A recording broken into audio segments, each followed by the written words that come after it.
then I went again. Well, he said spiritual dimension. How precious and how important the world was. And I became a family. Everyone else was astonished.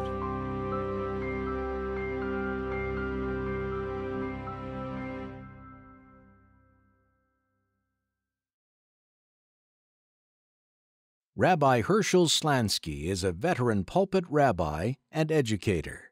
My mother-in-law, Allah Shalom, had a sickness called tic de la rue. It's a French word.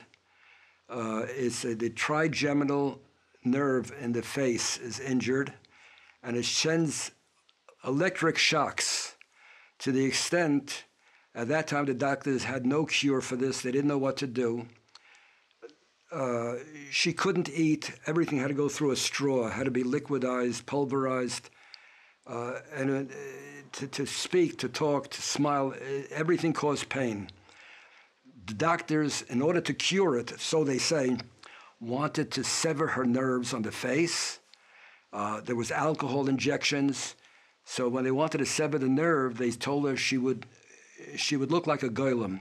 She couldn't smile, or she couldn't. In other words, the face would remain immobile.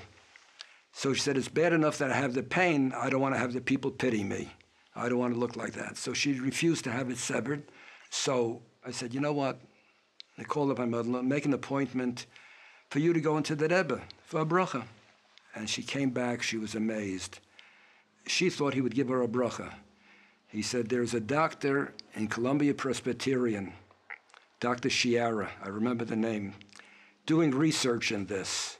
There was a medication that was permitted in Europe, but it didn't pass the American government. He's doing research. I want you to check in there. I think it was for 3 weeks, because they had to test the blood as they were doing the medicine. In other words, she became a guinea pig, and they came out with the medicine called Tegretol.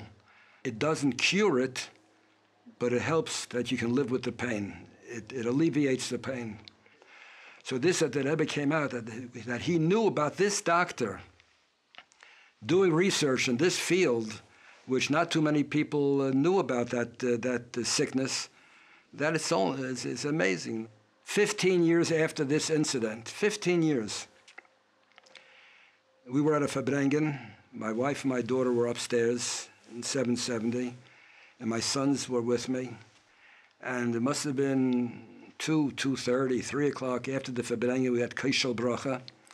So I went up with 3 little cups, one for my wife, one for my daughter, one for me. My boys are behind me with their little cups. And we come to the Rebbe, and he pours it down. He bends over, and he says, "Was macht die Schwiegermutter?" So I stopped short. My wife upstairs, she saw me bending over, and I was amazed that, who am I that he should remember 15 years later? That's why I said everything was on his mind. He had total recall of everything. So I answered, Baruch Hashem. And I walked away. And this story can be multiplied by thousands and thousands of different people talking and saying this. But this is how it affected us.